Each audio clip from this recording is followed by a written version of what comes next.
Psychologists, therapists, counselors etc. What are some things people tend to think are normal but should really be checked out? Self-sabotaging behavior can ruin your life quickly. If you have an event in your life that has affected you negatively and you seem to find yourself exhibiting irrational or incongruent behaviors, see a counselor. You don't have to have any certain pathology to seek mental wellness counseling. Shadow people. One question we asked was if they ever saw, heard or smelled anything others didn't.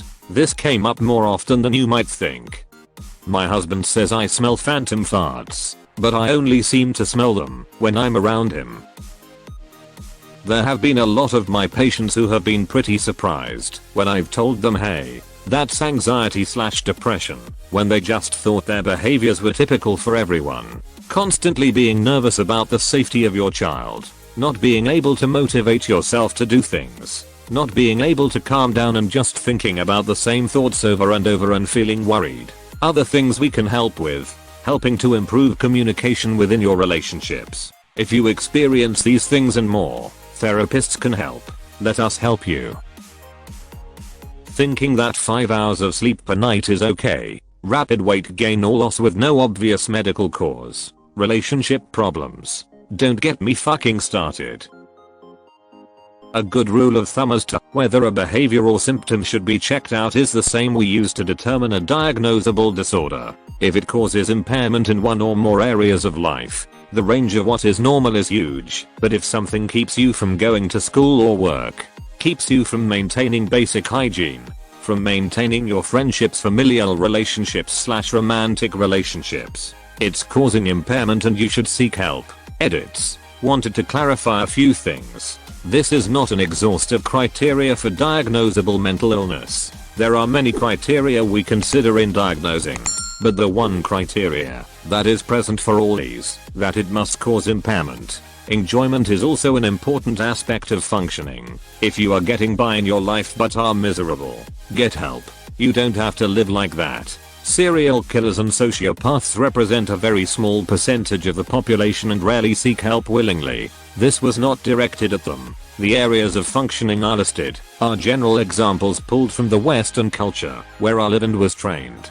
Different cultures have different values and the norms of your culture should be taken into account. If you are unbothered by your level of functioning in these areas relative to cultural expectations, good for you. Most people considering this advice likely have a sense that something is not where they want it to be in their life and are looking for confirmation that it's bad enough to seek help. If you're not concerned, my advice is not directed at you. No one is saying that being content with having no interpersonal connections is inherently pathological. Also, thanks for the awards and for all the responses. I've really enjoyed reading and responding.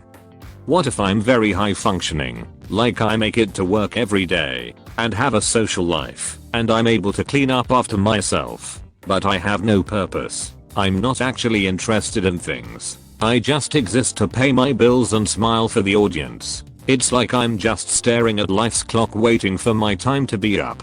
I feel like the world is ending. But it's not scary. I'm frustrated it's taking so long. I'm just tired of existing. Is this fine as long as I show up to work and do my laundry? I've been told that homicidal thoughts are normal, but then again my counselor was arrested for stealing over $500k. Psychotherapist here. Some things I see regularly that could have been caught earlier before they became a problem. Unhealthy coping mechanisms. For example, drinking to relax frequently or smoking a lot. Even something like promiscuity can be a red flag that a person is trying to avoid dealing with something stressful by distracting themselves. Self-harm. Hitting yourself. Banging your head on things. Burning yourself on purpose. Cutting yourself, etc. All of those things indicate that it's time to talk with a professional. Normal child/teen behaviors that are not actually normal, like running away or getting into fights, not communicating. When this happens, something is usually wrong, not always, as some folks are quieter than others. But if a child/teen/adult rarely speaks, or if they are silent in the presence of their parent or significant other, it's time to get them to see a professional alone to have their safety assessed. I've seen individuals who are literally shut down due to having been profoundly abused by the people they live with, and one of the main signs of that is silence. I've also seen people in perfectly good homes who cannot communicate due to extreme anxiety, and without professional help it's hard for them to overcome this. Mood swings. When a person's moods change from one extreme to another fairly often / regularly, that is another concerning symptom. Sometimes they are considered eccentric or hormonal, but that sort of thing can be a sign of many problems, from bipolar disorder to post-traumatic stress disorder. The attitudes of their parents. No, really, there are a lot of bad things that current parents do that are just seen as normal, when they're not, and they have long-lasting psychological effects from emotional damage. Therapist here. If you grew up with or currently are a part of a family where the whole family has to work to keep one or more members of the family in a good mood or appeased, that's not healthy. People are in charge of their own feelings. It is not your job to appease others so that they can emotionally regulate themselves. Inability to regulate your own emotions. Also, negative self-talk. We talk to ourselves way worse than any person could. Disassociating with friends. Current friend of mine is having real struggles emotionally and mentally. We are still talking, but he's been distancing himself from other people. We reach breakthroughs every now and then, but it's been difficult. Hi, I'm a kid who fell through the cracks. Got diagnosed with dyscalculia when I was a sophomore in high school. Throughout the years, my parents would tell counselors, psychologists, etc. that something wasn't right, and it was more than me being bad at math. It took a really badass teacher I had pushing and advocating for me to get an official diagnosis before anyone did anything. I understand fully that sometimes parents can be a pain in the ass, but please, if a kid is 15 over 16 years old and is stuck at a 5th grade math level, look into it. I'm curious how much procrastinating and or lack of motivation to do stuff is normal, and how much isn't.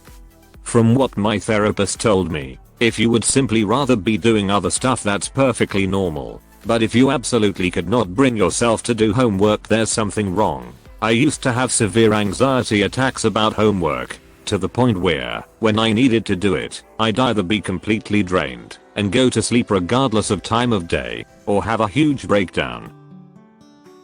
The need for some parents to speak with their children about adult problems. No, your young child does not need to be aware that you are struggling financially or that daddy slept with the lady next door. The parents that tell their children that they are going to go and speed my car into a tree purposely, kill myself while you are at school, or slit my wrist when I shower tonight, and parents that feel they need their children fixed as it's the child and not the family unit as the whole that needs support and or assistance. Just a few recent ones I've heard. People normalize abusive behaviors by loved ones all the time. Being able to identify your own personal boundaries and then enforce them with others for your own well-being is, unfortunately, not innate.